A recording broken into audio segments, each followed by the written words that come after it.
For days, thousands of dead fish have been floating like a carpet along the banks of the Mystic River. Now, flies have followed the stink, and nearby Encore Casino has hired a crew to try to clean up the mess.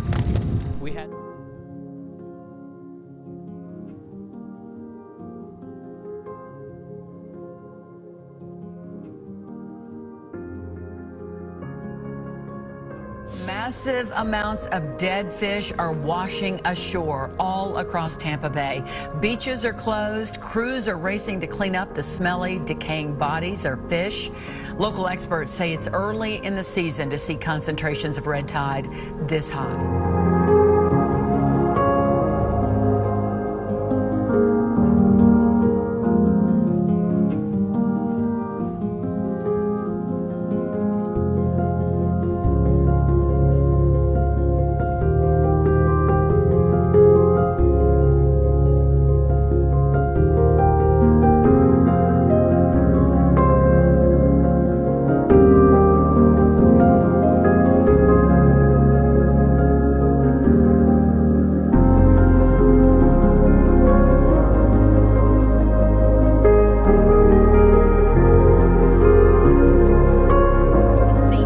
More than 120 employees have been taken off their normal jobs to remove dead fish around the clock.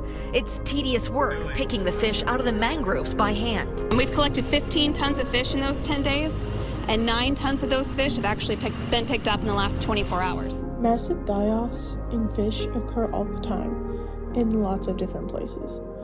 The reason for this may be a mixture of multiple different things, and not surprisingly, it may be coming from humans. Heavy rainfall, high temperatures, and pollution could all be included in the death of millions of fish a year. Hi, my name is Sierra Lasky, and I'm here to talk about red tides.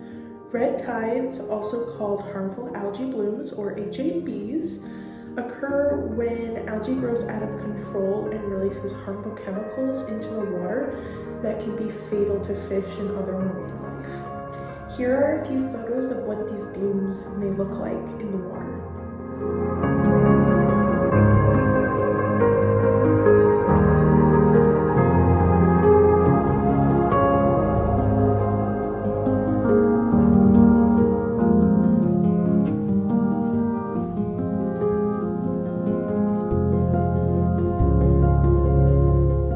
The most common type of algae bloom is called Karenia brevis, which produce harmful brevetoxins. Brevetoxins are cyclic polyether compounds that bind to voltage-gated sodium channels, which help the electrical signaling in cells. In nerve cells, the signals can get disrupted, and this may lead to abnormal neurological processes. The most common form of brevetoxin found in algae blooms, such as K. brevis, is brevetoxin type B. Here's what the chemical structure of brevetoxin type B looks like.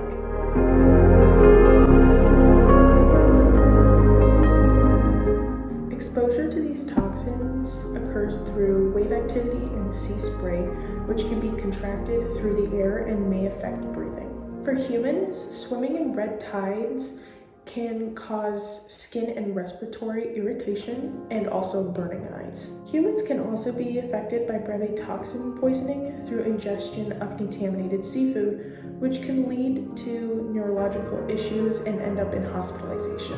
In marine life, it is much more serious. The brevetoxins can concentrate in internal organs such as the spleen, liver, and lungs. It will also circulate longer in the bloodstream and increase potency in nerve cells.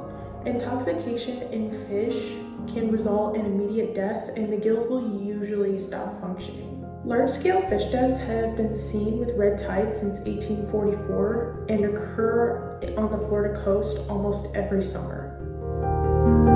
The cause of these algae blooms happening so often is man-made. Chemicals from farming, factories, and other sources of human pollution will usually dissolve into water and eventually flow into the ocean, which makes the algae grow a lot faster, and this leads to red tides. I believe that red tides may have something to do with the mass fish deaths that have been happening recently, and I appreciate you taking the time out of your day to listen to me speak.